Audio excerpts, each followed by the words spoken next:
Hey guys, I'm out at Magnum's, and then as you can see, it's still Minnesota and Minnesota here. All the cars here are pretty buried with snow. It's kind of limited as far as space to put snow after a while. But I did clean off the Super B mostly. The back of it's still buried in there in the snow, and that's wet, heavy snow. I probably cleared about 1,000 pounds of snow off of this beast right now. But been a while since I made a video, and I just thought I'd do kind of a quick walk around of this car. Overall, she's pretty solid. Actually, it's got a lot more dents than it has anything else. There's some rust. This is the rustiest quarter panel. This one actually does have some up here, but the inner lip is pretty good. And this one's got a lot of dents, like right in this area here, and then toward the front of the door here, and then here, and then there, and then it does have rust in the lower rear fender there, but very workable. Unfortunately, you can't just buy fenders for this from AMD because this is a one-off year and everyone uses their front fenders to build Superbirds, which are worth more money, so a lot of these get torn up for that. Now this hood looks really cool. Somebody had grafted the power bulbs onto this hood, so when you look close you can see that there is a lot of Bondo in here, which I knew going in around here. It's really not as much, but more than I would like. It might be something that I could strip down at some point and just kind of look at it and see if there's anything we could do better, because I mean, it's pretty badass. It's got the original scoop inserts. I did order a lightweight race weight power bulge hood like this to put on here. That's going to be a hood pin. Should save about 70 pounds there. I've got about 6 grills now for this car, and I did buy a new front valance and valance trim. Mine's dented too. It's all used, of course, but the trim is a lot better driver quality. And the valance that I've got for the front here is straight, but it's got a lot of little tiny dents in it. I'll do a video on that too. The goal will be to use the 6 grills that I have to make 2, then paint those up with the black centers, the silver around the edges. Try to make it look as factory as I can, but that's going to be a whole different video series. No hood latch on this hood. The original flat hood is at Andy's yet. I'll do a video when I go there. He's got the original passenger door and hood, but this car has a 400 in it.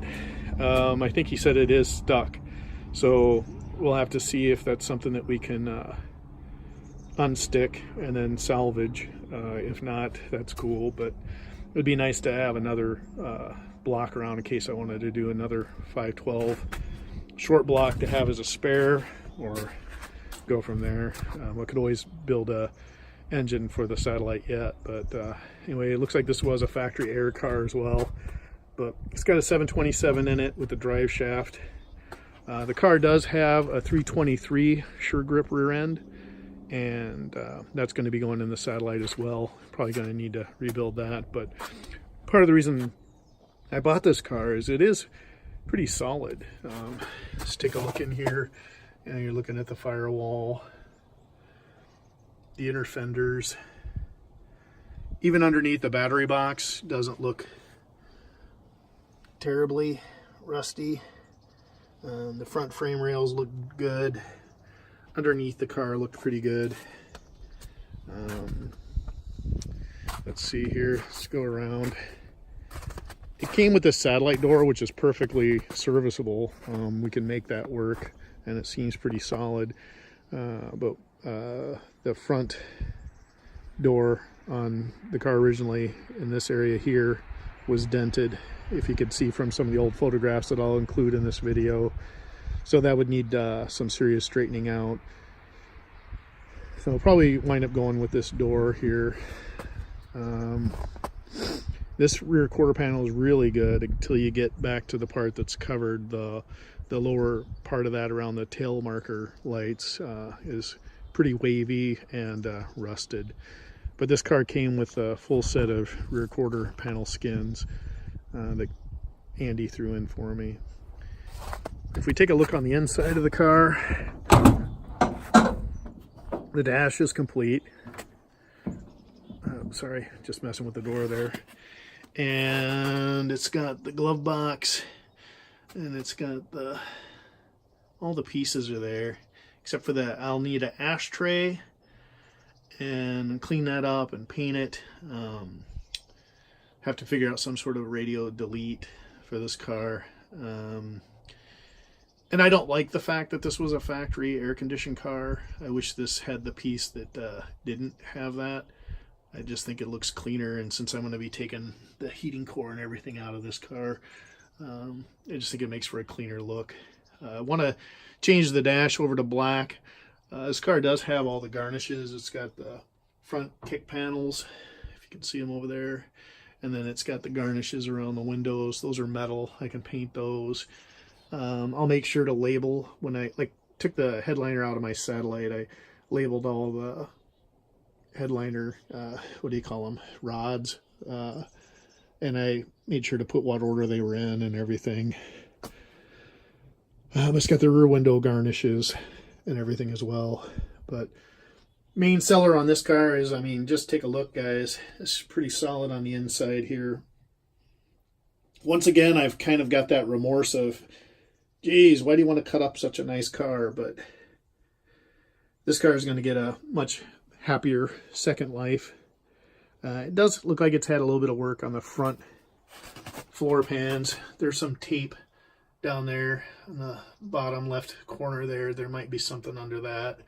So got a little bit of repair up here. There's like a little hole right there that needs addressed. But I can't say you're going to find a nicer 70 Super B Coronet type shell for the price that I got this.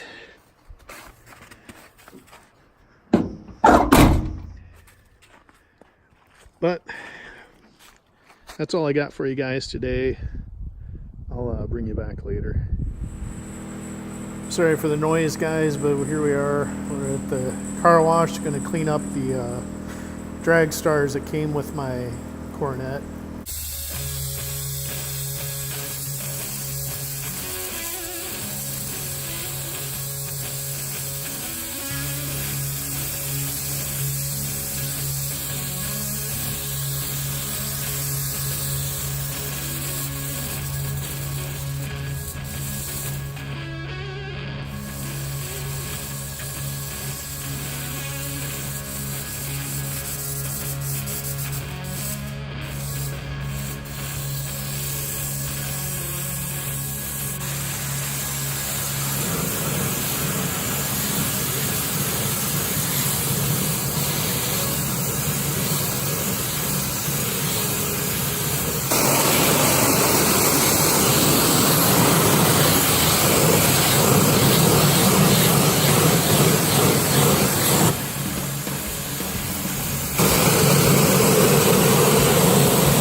Oh yeah, guys, I also forgot to mention that these are 28 by 12 and a half by 15 drag radials, and they look to be 15 by 8 inch wheels, and I'm going to guess those are the 4.5 inch backspace by the way they looked on the Coronet, which means that these are almost identical to the size and back spacing of the tires that I have on the back of my Satellite right now, with the black steel wheels and the Coker N50s. So it's nice. I'll have an extra set of wheels that I can throw on the Satellite if I ever give it a little bit more horsepower.